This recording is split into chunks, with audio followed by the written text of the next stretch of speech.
Louvado seja o nosso Senhor Jesus Cristo, para sempre seja louvado. Estamos aqui em mais um momento de leitura orante com a palavra do Senhor. Ela é o nosso norte, é a nossa esperança para quando nós realmente precisamos de respostas. Eu espero que a palavra do Senhor hoje para você seja isso. Hoje também é um dia especial, dia de Santa Teresinha do Menino Jesus, né? Está aqui o seu ícone representando quando ela traz consigo a ciência do amor. Então, esta grande santa, grande pequena santa, podemos assim dizer, né? Pequena grande santa, tem muito a nos ensinar. E peçamos hoje a intercessão de Santa Teresinha sobre nós, para que, como ela teve sede da palavra de Deus, nós também possamos ter o modelo desta grande mulher, doutora da igreja. Vamos hoje dar continuidade, então, ao Evangelho segundo Marcos, e vamos agora adentrar no capítulo 12. Então, para quem ainda não pegou a Bíblia, vai lá, abre no Evangelho de nosso Senhor Jesus Cristo, segundo Marcos, capítulo 12. Vamos então dar início hoje dos versículos 1 também ao 12, certo? De 1 a 12. Marcos 12, versículos de 1 a 12. Repetindo, Marcos 12, versículos de 1 a 12. Então, é uma parábola, né? Jesus, dando continuidade aqui, quando a gente vai vendo na Bíblia o Evangelho, Jesus vai então dizendo e continuando como que uma resposta àqueles homens que interrogaram a sua autoridade. Então, esses homens que interrogaram a autoridade de Jesus, pondo em questão por que ele estava fazendo tantas coisas, Jesus responde então com uma parábola. E vamos ver o desfecho de tudo isso. É a tão conhecida parábola dos vinhateiros homicidas, né? Bem forte esse título, né?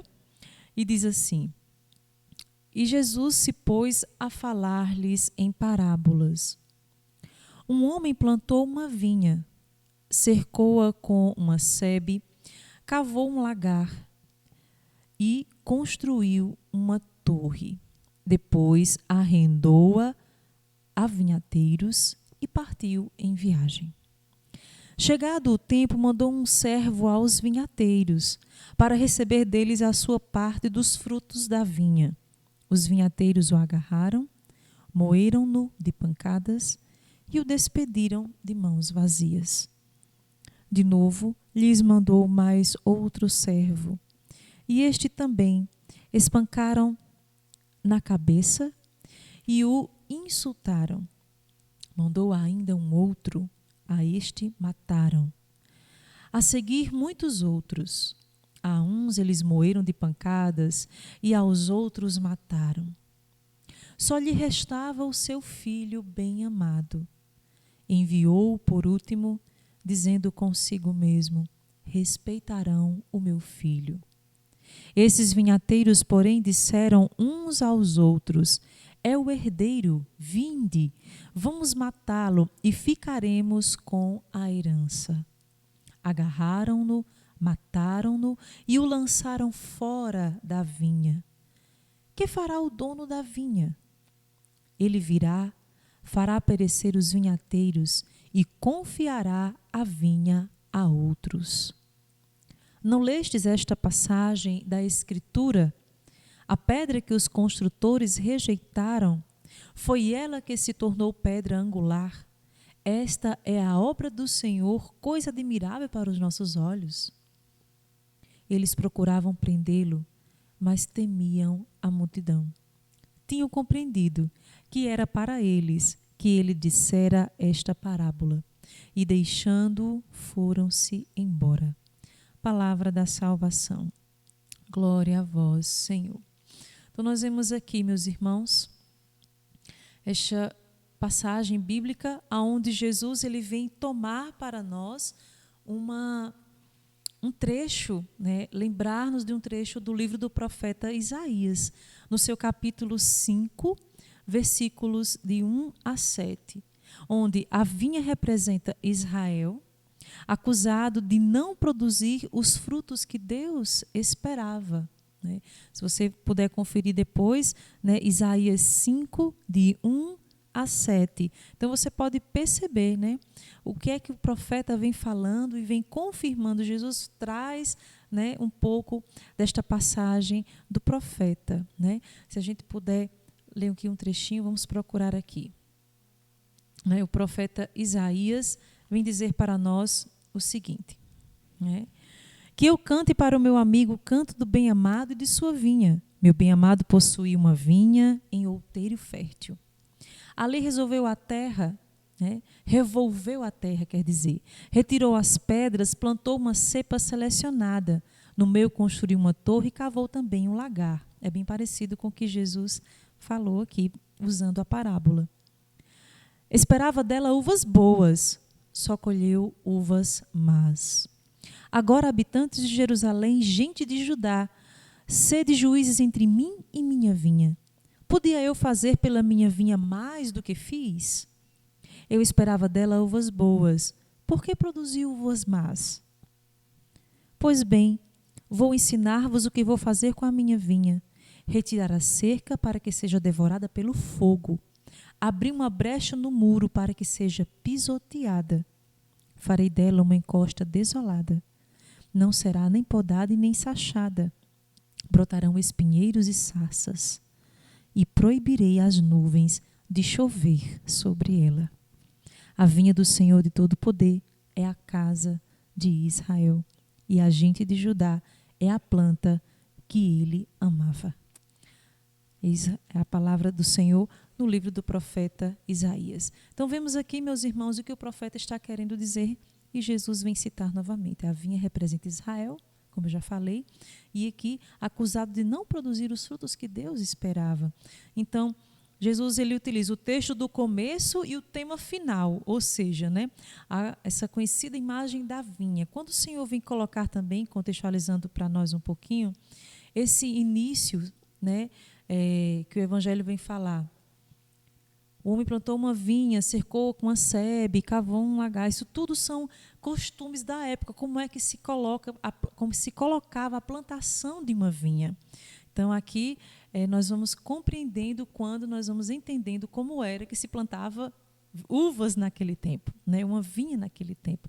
Então, Jesus vai utilizar, se isso para eles era uma linguagem muito comum, né? Então, daí, o resultado, ou seja, a voz de justiça, que é igual aos frutos, vem dar o quê? Em assassinato, como Jesus vem falar aqui, né? Então, Jesus vai mudando o resto, transformando em parábola, dirigindo essa parábola não ao povo. Jesus costumava geralmente dizer as parábolas para o povo entender. Mas aqui é para estes, para os dirigentes. Quem são esses dirigentes? Os anciãos, os escribas, os sumos sacerdotes, foram aqueles que vieram interpelar Jesus a respeito de sua autoridade, né? Então, estes são os dirigentes dessa parábola, né? E a herança de Deus é o quê? É o povo, né? Ele dará a sua herança ao Filho querido, ou seja, o povo do Senhor ao seu Filho, né? Ao Redentor. Então, os dirigentes, meros arrendatários, podemos assim dizer, são esses homens aqui, pelo qual é dirigida essa parábola.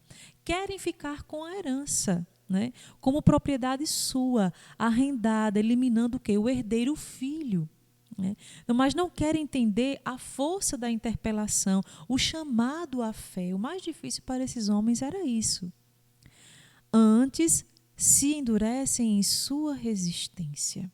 Daí, no livro do profeta Jeremias, nós vamos ver no capítulo 7, versículo 25. O profeta diz: Desde que vossos pais saíram do Egito, eu vos enviei meus servos, os profetas, dia após dia, e não os escutastes.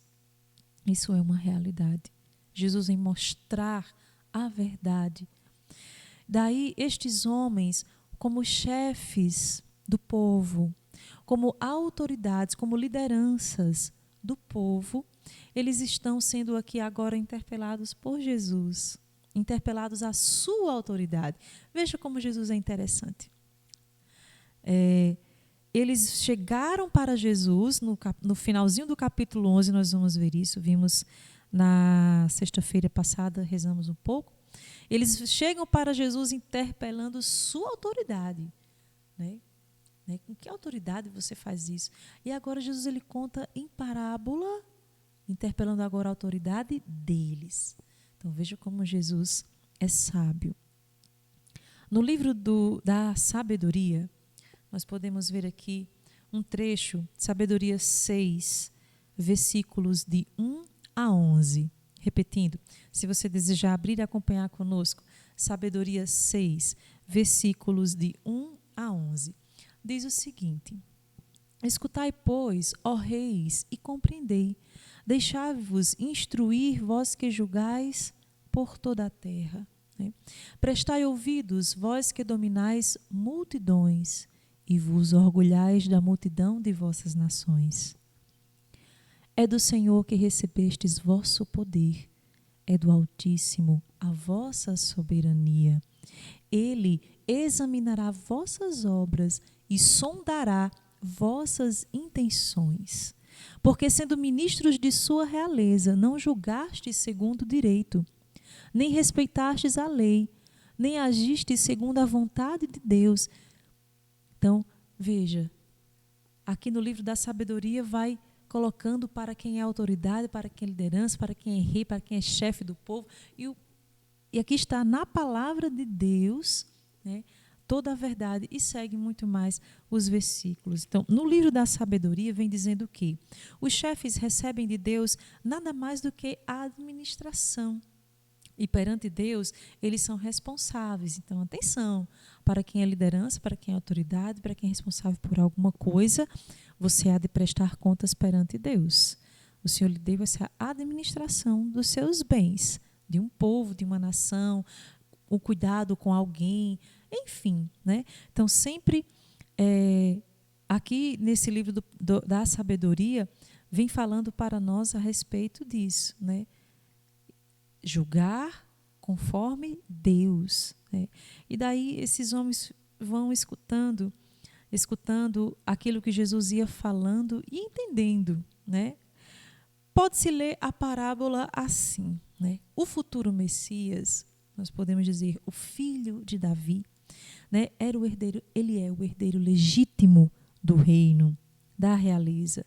Então, eliminando o Messias, que era o que eles estavam fazendo, né?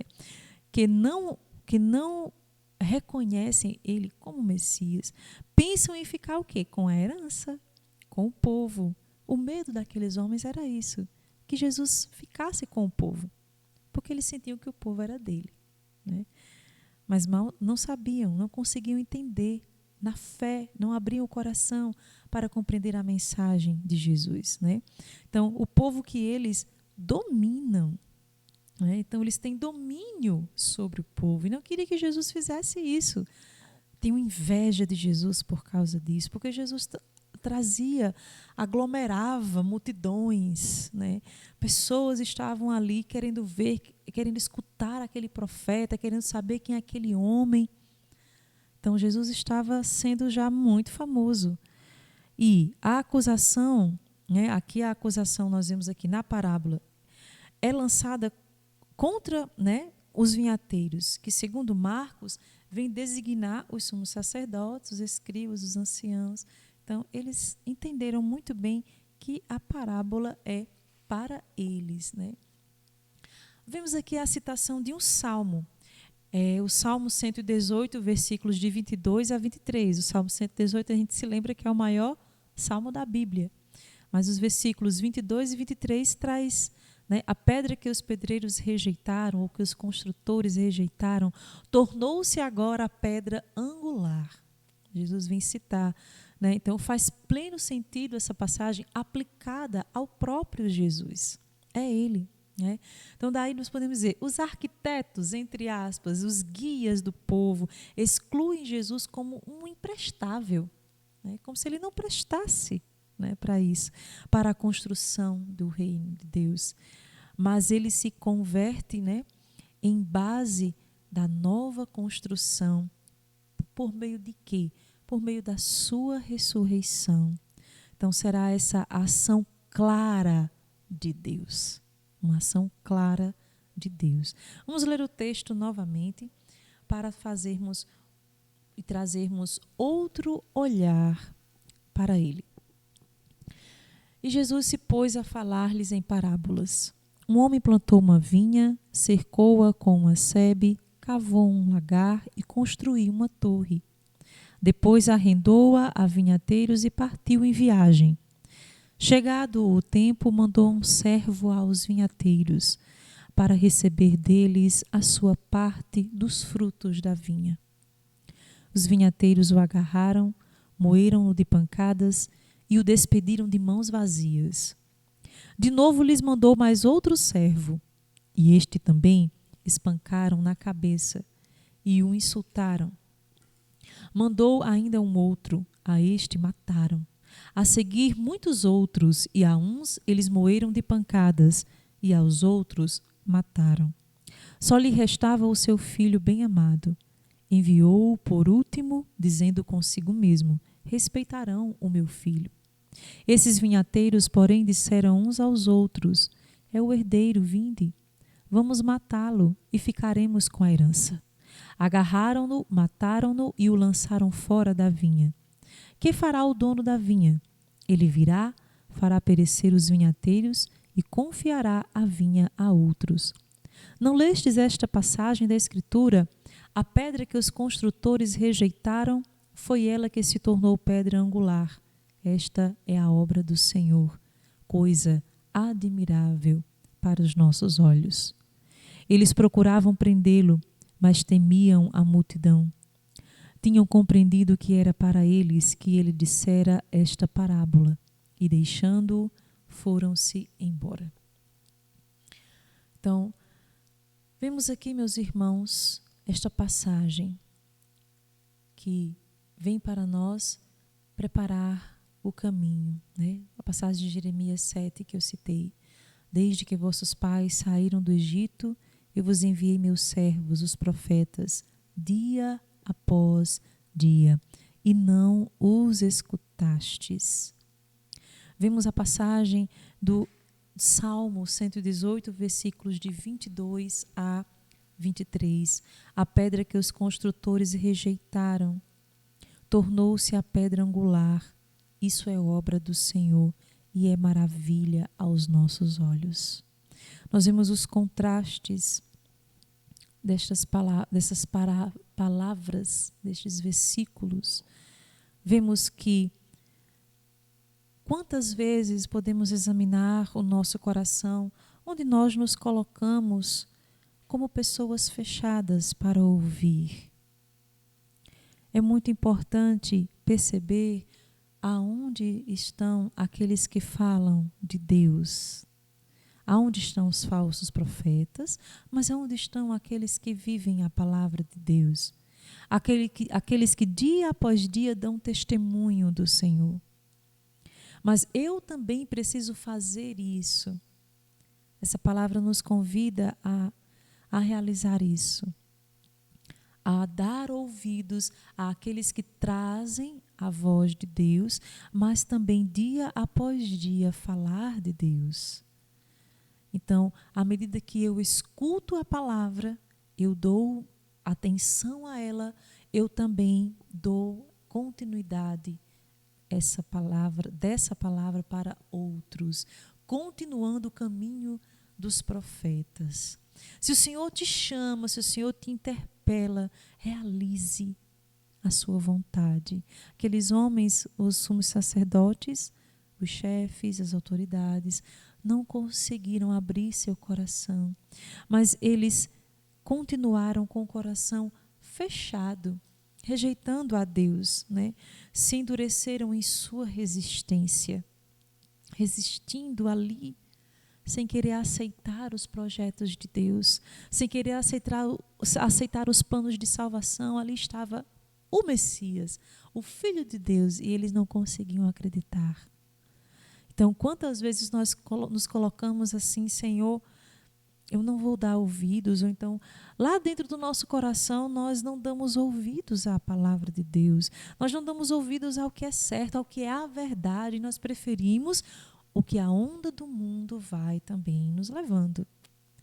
Ou nós nos dispomos a falar de Deus, mas precisamos estar como Jesus, fortes para aguentar as pressões, fortes para perceber, muitos são aqueles que não estão escutando a palavra de Deus. Eu preciso agir mais sobre a ação do Espírito Santo. Então, vejamos, meus irmãos, dia após dia nós somos aqueles também chamados a preparar o caminho do Senhor, porque Jesus está voltando. O Senhor voltará. E percebendo também por essa passagem, a pedra que os construtores rejeitaram tornou-se a pedra angular. Então, a pedra central, a pedra base é Jesus. Nós não podemos fugir deste centro, fugir desta base. Jesus é o centro, Jesus é o Senhor.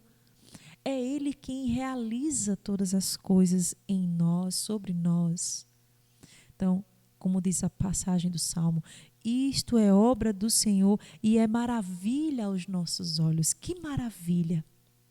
Que maravilha é ver um Salvador enviado por mim, para mim. Quanto amor! Então, o que é que eu posso também realizar?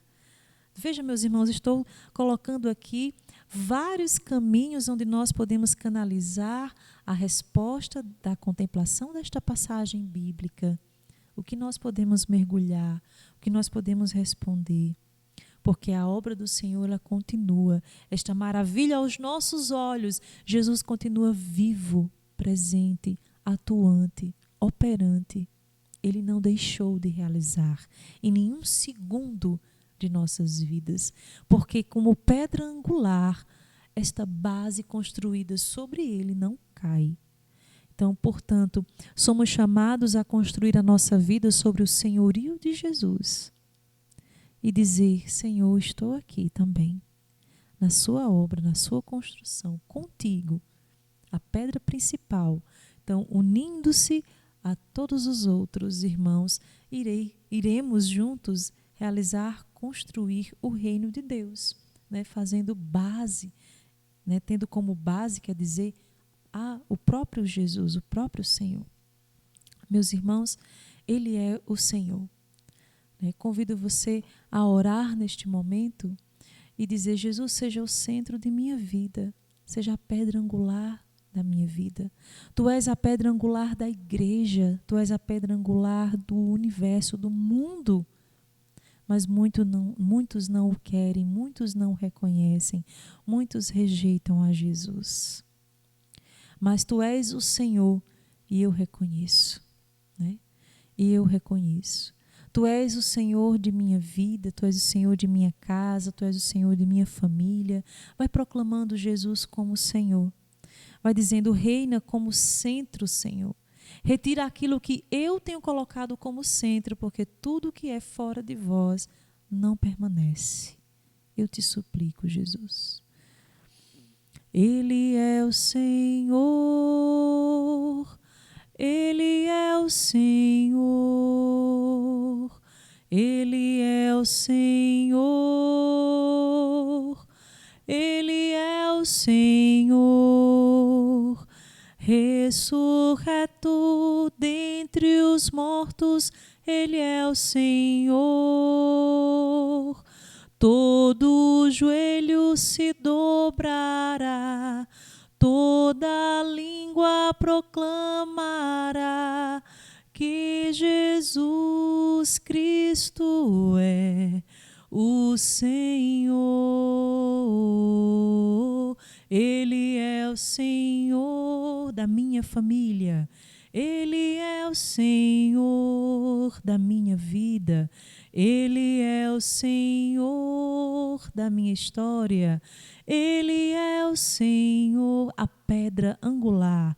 Ele é o Senhor. Ele é o Senhor.